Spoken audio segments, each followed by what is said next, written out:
নমস্কাৰ পুনৰবাৰ সকলো ছাত্ৰ ছাত্ৰীকে অনলাইন ক্লাছলৈ স্বাগতম জনাইছোঁ। আজি আমি ক্লাছ 5ৰ ইংলিছ পাঠ্যপুথিৰ প্ৰথম পাঠ অল থিংছ ব্ৰাইট এণ্ড বিউটিফুলৰ এক্সাৰচাইজসমূহ আলোচনা কৰিবলৈ আগবাঢ়িছোঁ। ইয়াৰ আগৰ ক্লাছত আমি ব্ৰাইট এণ্ড বিউটিফুল এই কবিতাটো সম্পূৰ্ণৰূপে আলোচনা কৰিলোঁ। এতিয়া আমি এক্টিভিটিজসমূহ আলোচনা কৰিম। ইয়াৰে প্ৰথম এক্টিভিটিটো আছে find out in the poem the words you don't understand, look up their meanings in the dictionary, one is done for you. অৰ্থাৎ কবিতাটোত তোমালোকে বুজি নোপোৱা শব্দবোৰ বিচাৰি উলিয়াই ডিকশ্যনেৰীত ইয়াৰ অৰ্থবোৰ চোৱা। এটা উদাহৰণ তোমালোকৰ বাবে দিয়া আছে। এতিয়া চোৱাচোন উদাহৰণটো গ্ৰেট। গ্ৰেট মানে হৈছে বৃহৎ বা বিশাল। ইংৰাজীত গ্ৰেট শব্দটোৰ মিনিংছ হ'ব লাৰ্জ বা বিগ বা ভেৰি গুড ইত্যাদি। এতিয়া আমি কেইটামান শব্দ তোমালোকৰ কাৰণে বিচাৰি উলিয়াইছোঁ। তোমালোকে ডিছপ্লেত চোৱাচোন। ব্ৰাইট। ব্ৰাইট শব্দটোৰ মিনিংছসমূহ হ'ব চাইনি, ব্লেজিং ইত্যাদি। বিউটিফুল শব্দটোৰ অৰ্থসমূহ হ'ব প্ৰেটি, লাভলি ইত্যাদি। ক্ৰেচাৰ শব্দটোৰ অৰ্থসমূহ হ'ব এনিমেল, অৰ্গেনিজিম ইত্যাদি। ৱাইজ শব্দটোৰ অৰ্থসমূহ হ'ব ইণ্টেলিজেণ্ট, টেলেণ্টেড, ক্লেভাৰ ইত্যাদি। ৱণ্ডাৰফুল শব্দটোৰ অৰ্থসমূহ হ'ব এমেজিং, এক্সেলেণ্ট ইত্যাদি। তোমালোকে আৰু কিছুমান শব্দ বাছি উলিয়াই ডিকশ্যনেৰীত অৰ্থবোৰ চাই লিখিবা। এতিয়া আমি 2 নম্বৰ প্ৰশ্নটো চাওঁ আহা। Fill in the blanks with the correct word from the poem. অৰ্থাৎ কবিতাটোৰ শুদ্ধ শব্দবোৰে তলৰ খালী ঠাইবোৰ পূৰ কৰিব লাগে। A নম্বৰ প্ৰশ্নটো all things dress and beautiful. আমি ইতিমধ্যে কবিতাটোত পাই আহিছোঁ যে all things bright and beautiful. B নম্বৰটো হৈছে is little flower that dress.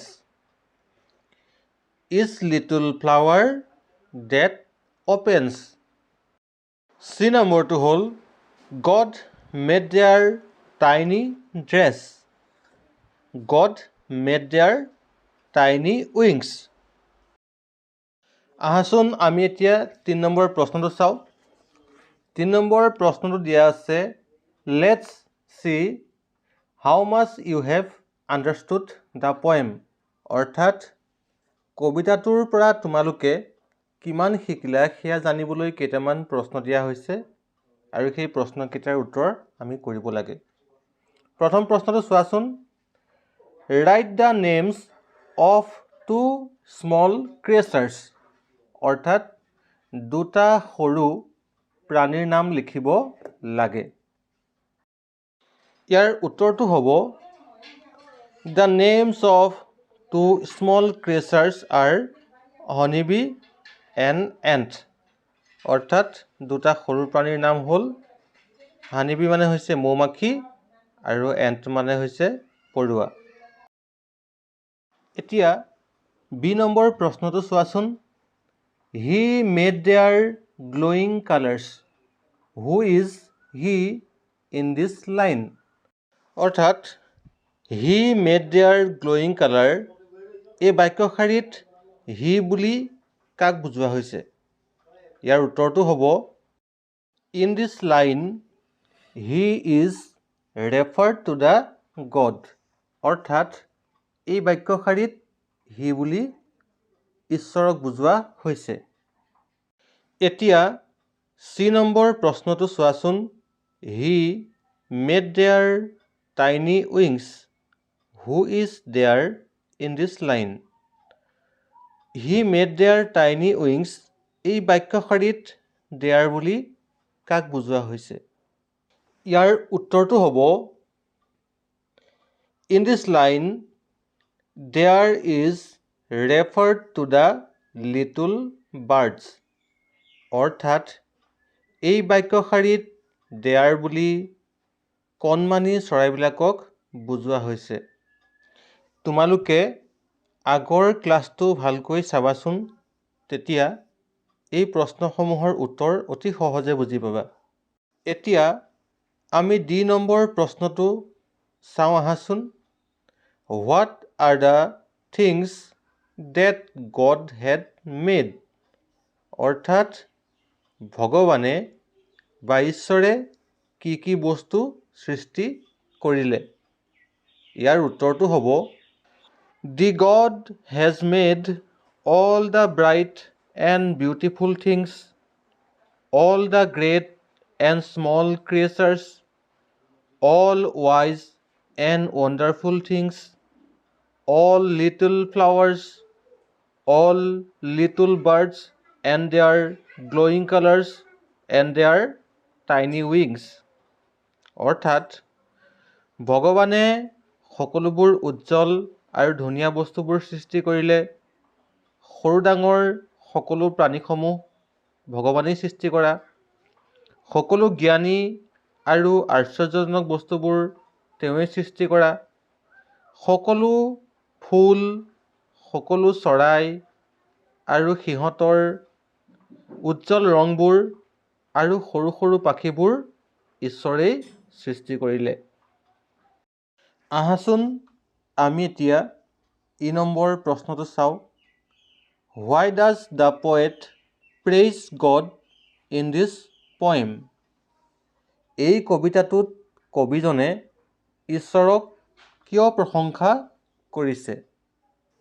ইয়াৰ উত্তৰটো হ'ব the poet praises God because he has made all bright and beautiful things, all creatures, all flowers, all birds in the world.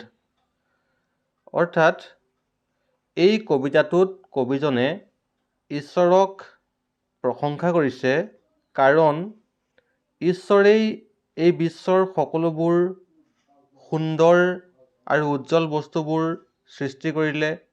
তেওঁৱেই এই বিশ্বৰ সকলোবোৰ প্ৰাণী, সকলোবোৰ ফুল আৰু সকলোবোৰ চৰাই সৃষ্টি কৰিলে।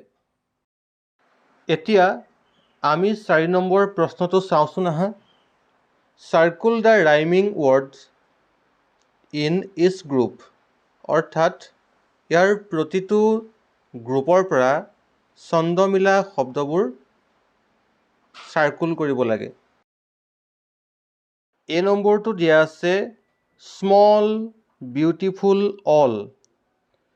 কোন দুটা শব্দৰ ছন্দমিল আছে বাৰু? নিশ্চয় স্মল আৰু অল, নহয়নে বাৰু? এতিয়া এই দুটা শব্দ আমি চাৰ্কুল কৰিব লাগে। বি নম্বৰটো ৱণ্ডাৰফুল, স্মল, বিউটিফুল। কোন দুটা শব্দৰ ছন্দমিল আছে বাৰু? ৱণ্ডাৰফুল আৰু বিউটিফুল, নহয় জানো? চি নম্বৰটো মাইট, কালাৰ, ব্ৰাইট। কোন দুটা শব্দৰ ছন্দমিল আছে বাৰু? মাইট আৰু ব্ৰাইট, নহয় জানো? ঠিক তেনেদৰে ডি নম্বৰ উইংছ, অপেন্স, চিংছ। ইয়াৰ কোন দুটা শব্দৰ ছন্দমিল আছে বাৰু? উইংছ আৰু চিংছ। 5 নম্বৰ প্ৰশ্নটো তোমালোকে চোৱাচোন। Complete the word web with things you find in a garden. অৰ্থাৎ বাগিচাত পোৱা বস্তুবোৰে তলৰ শব্দ তালিকাখন সম্পূৰ্ণ কৰিব লাগে। এতিয়া প্ৰথমে কাৰচিনডাললৈ চোৱাচোন। বাগিচাত পোৱা কি বস্তুৰে এই খালী ঠাইখিনি পূৰ কৰিব পৰা যাব বাৰু ভাবি চোৱাচোন। আমি বহাব পাৰোঁ ফ্লাৱাৰ। ফ্লাৱাৰ অৰ্থাৎ ফুল। ফুল বাগিচাত পোৱা যায়, নহয় জানো? ইয়াৰ পাছৰটো কি হ'ব বাৰু ভাবি চোৱাচোন। নিশ্চয় বাটাৰফ্লাই হ'ব, নহয় জানো? বাটাৰফ্লাই মানে হৈছে পখিলা। পখিলা বাগিচাত পোৱা যায়। তাৰ পাছৰটো হ'ব গাৰ্ডেনাৰ। গাৰ্ডেনাৰ মানে হৈছে ফুলৰ মালি। তাৰ পাছৰটো হ'ব হানিবি। হানিবি মানে হৈছে মৌমাখি। তাৰ পাছত হ'ব ট্ৰিজ। ট্ৰিজ মানে হৈছে গছ-গছনি। আৰু একেবাৰে শেষৰটো হ'ব গ্ৰাছ হোপাৰ। গ্ৰাছ হোপাৰ মানে হৈছে ফৰিং। মৰমৰ ছাত্ৰ ছাত্ৰীসকল, আজি আমি ইমানতে সামৰিছোঁ। বাকীসমূহ এক্সাৰচাইজ আমি পৰৱৰ্তী খণ্ডত আলোচনা কৰিম। গতিকে তোমালোকে চেনেলটো ছাবস্ক্ৰাইব কৰিবলৈ নাপাহৰিবা আৰু বেল আইকনটো প্ৰেছ কৰি থবা, যাতে প্ৰতিটো ভিডিঅ' তোমালোকে সহজতে পোৱা। আজিলৈ সামৰিছোঁ। ধন্যবাদ।